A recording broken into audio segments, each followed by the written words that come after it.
भारत के सभी राज्यों की खबर SNS न्यूज चैनल पर, खबर जो आपको रखे सबसे आगे।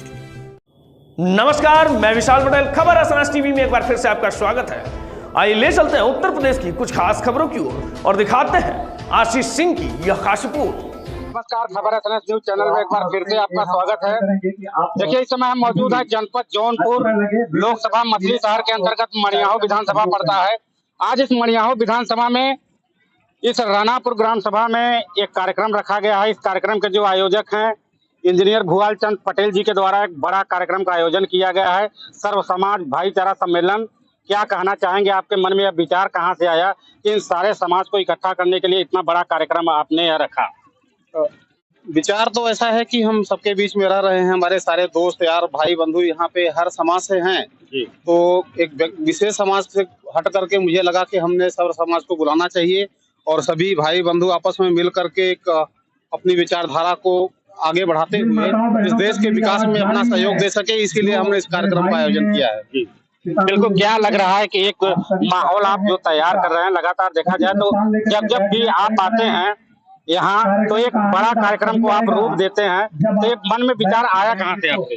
देखिए, समाज में हम भी बहुत जमीनी स्तर से उठे हुए हैं, तो हमारे साथ में जो लोग आगे आ सकें, और मैं कोशिश करता हूं कि सारे समाज के लोग, सारे भाई बंधु जितने भी क्षेत्रवासी हैं, अपने देशवासी हैं, सब लोग ऊपर उठें, उसी प्रयास में हम लगे हुए हैं। हमारे साथ भी देखिए हमारी टीम, ऐसे बहुत सारे साथी पीछे अभी भी हैं, राणा पटेल, शेरा सिंह, डॉक्टर धर्मेंद्र पटेल, अवधेश पटेल, छोटे लाल जी, इधर में हमारे भाई बंधु दिलीप जी, इधर में सब सारे लोग लगे हुए हैं, अपने अपना पूरा प्रयास कर रहे हैं। ये लोग दिन रात कम से कम 3 रात से लगातार 2-2 बजे रात तक जग करके इसको सफल बनाने के लिए अपना पूरा योगदान दे रहे हैं। इन्होंने देखा भी नहीं कि हाँ आराम क्या होता है। तो बस मेरे मन में यही है कि हमारे क्षेत्र की जनता हर कोई ऐसे हार्ड वर्क करे, कठिन परिश्रम करे और आगे बढ़े। क्या लग रहा है, जैसे देख रहे हैं कि एक भारतीय जनता पार्टी का झंडा लगा हुआ है, प्रधानमंत्री मोदी के प्रति कितना विश्वास है? देखिए, मैं तो देश विदेश में जाता रहता हूँ और पूरी दुनिया को मैं जब देखता हूँ, तुलना करता हूँ, पहले से मुझे 22 साल हो गया नौकरी करते हुए और धीरे धीरे मैं कंपनी का मालिक भी बना।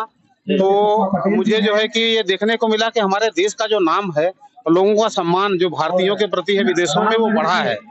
और कहीं न कहीं हम अगर दूसरी दुनिया की अर्थव्यवस्था से तुलना करते हैं तो अभी हम 5वें से 4थे नंबर की इकोनॉमी बने हैं और सभी लोगों का ध्यान रखा जाता है। जिसे मैंने कभी ये नहीं देखा था कि किसी गरीब को इलाज के लिए कोई सरकारी योजना भी है, जहाँ इलाज विदेशों में देखता था कि हर एक आदमी का मुफ्त इलाज के लिए सरकारी व्यवस्था, लेकिन अपने देश में नहीं था।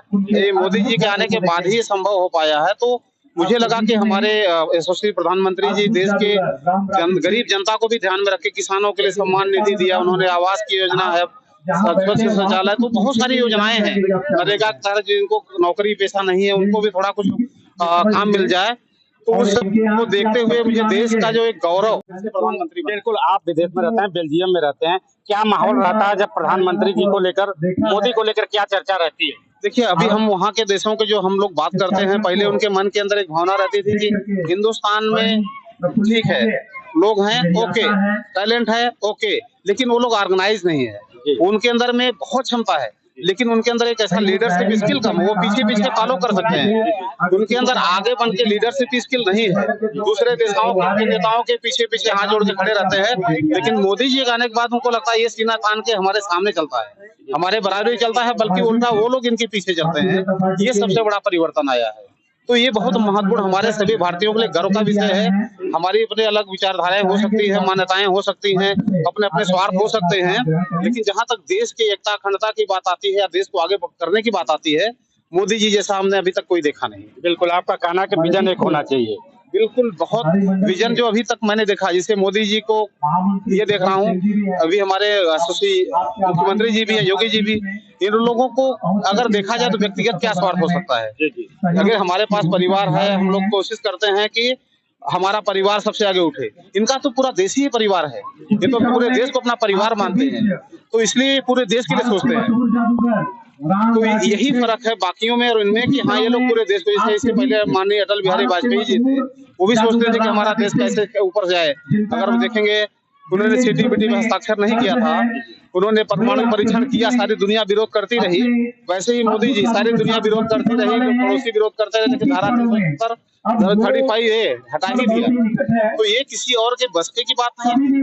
छोटी छोटी मतभेदों की वजह से, विचारधाराओं के, सत्ता की राजनीति की वजह से हमें ज्यादा विघटित नहीं होने की आवश्यकता है। ठीक है, आप प्रदेश में अपने अपने स्तर पर लोग सोचते हैं, लेकिन कम से कम जब देश का चुनाव आए तो हम लोगों को ये देखना चाहिए कि कौन हमारे देश को गौरवान्वित करेगा, ये महत्वपूर्ण है।